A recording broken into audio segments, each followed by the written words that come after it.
नमस्कार जोहार, मैं रितिका शर्मा और आप देख रहे हैं खबर स्तंभ। हमने पिछले वीडियो में अपने सहयोगी मनीष के साथ कुछ ऐसी सीटों के बारे में चर्चा की जहां पे इंडिया और एनडीए गठबंधन आमने सामने है। आज हम उन सीटों के बारे में बात करेंगे जहां पे त्रिकोणीय स्थिति देखने को मिल रही है। हमने आपको ये भी बताया कि 20 नवंबर को आखिरी चुनाव है जिसमें 38 सीटों पर मुकाबला होना है। इन 38 सीटों में 28 सीटें ऐसी है जिसमें इंडिया गठबंधन और एनडीए गठबंधन आमने सामने है। वही कुछ 10 सीटें ऐसे हैं जहां पर त्रिकोणीय हालात देखने को मिल रही है। हम उन 10 सीटों में से 5 हॉट सीट के बारे में आज अपने सहयोगी मनीष के साथ चर्चा करेंगे। तो आइए और चर्चा करते हैं कि आखिर कौन है वो 5 हॉट सीट जहां पे जेएलकेएम के आने के बाद त्रिकोणीय हालात देखने को मिल रही है। चलिए, तो सबसे पहले हम सिल्ली विधानसभा सीट के बारे में चर्चा करेंगे जहां पे सुदेश महतो खड़े हैं और सुदेश महतो पहले उप मुख्यमंत्री भी रह चुके हैं। ये सीट जो है जेएलकेएम के आने के बाद त्रिकोणीय हालात हो गया है, इसका क्या प्रभाव है, क्या हो सकता है सिल्ली विधानसभा सीट के बारे में जरा बताइए। जी देखिए, जैसे कि आपने कहा सिल्ली त्रिकोणीय मुकाबला की ओर जा रहा है और ये सच देखा गया है। लेकिन इससे पहले हम थोड़ा सा बता दें कि जैसा कि हमने दूसरे वीडियो में चर्चा किया था कि जो जहां का एक दूसरे के बीच का मुकाबला है, हम लोग त्रिकोणीय मुकाबले के बारे में बात कर रहे हैं। अगर हम सिल्ली विधानसभा के बारे में बात करें तो दिल्ली विधानसभा में एनडीए की तरफ से आसू की तरफ से सुदेश महतो हैं और जेएमएम की तरफ से इंडिया गठबंधन की तरफ से अमित महतो है और जेएलकेएम पार्टी से देवेंद्र महतो है।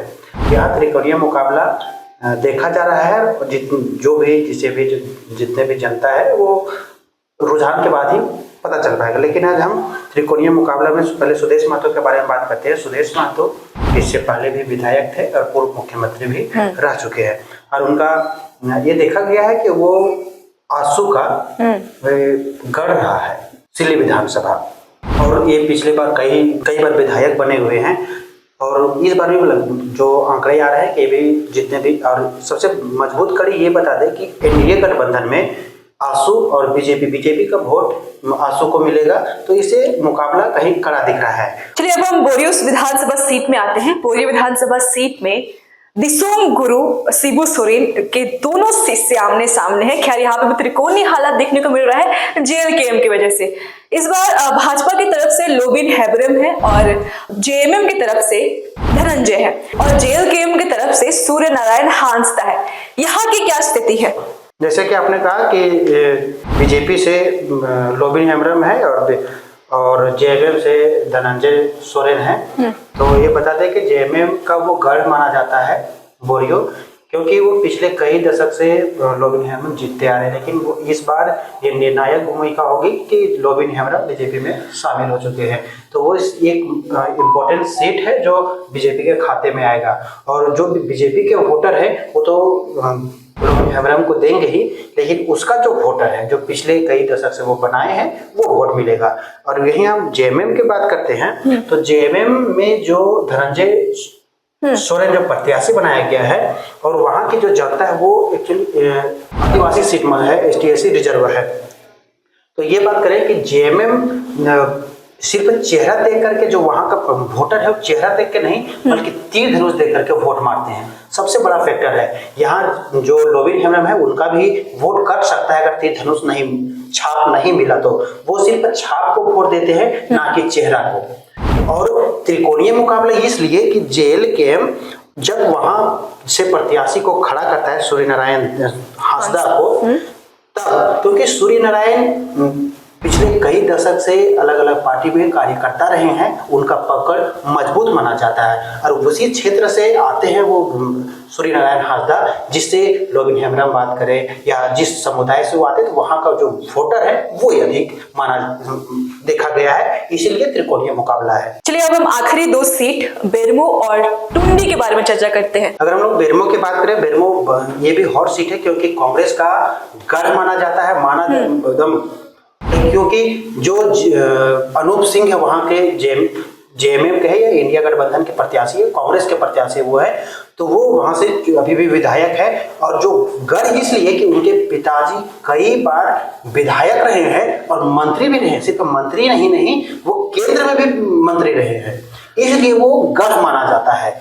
ये हुआ। और जेएमएम के जितने भी वोटर है अब वो कांग्रेस को वोट देंगे जो इंडिया गठबंधन में है।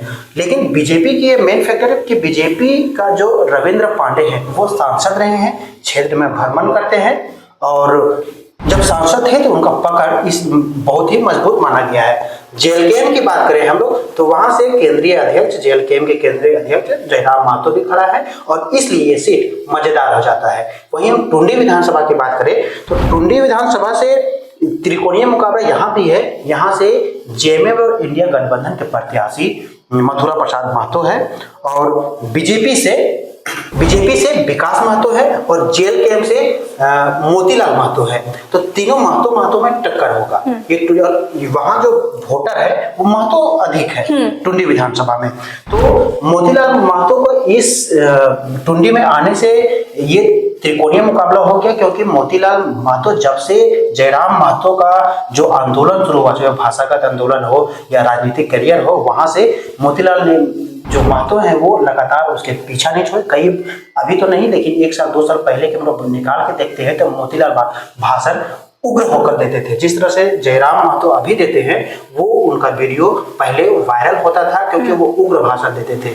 और महतो होने के कारण ये उनका एक सपोर्ट है। जेएलकेएम का जो प्रत्याशियों में पकड़ है, वहां के वोटरों में पकड़ है, वो अधिक मानी जाती है, क्योंकि जिस तरह से टुंडी विधानसभा में विकास पिछले कई दशक से होना चाहिए था वो अब नहीं हो पाया। तो वहां के जो लोग हैं वो चाहते हैं कि एक नया छवि है, एक नया प्रत्याशी है जो टुंडी को बदल दे।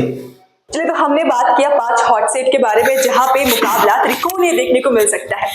आज के इस वीडियो में इतना ही। तब तक के हमें दीजिए इजाजत और सब्सक्राइब करना ना भूलें खबरस्तंभ न्यूज चैनल।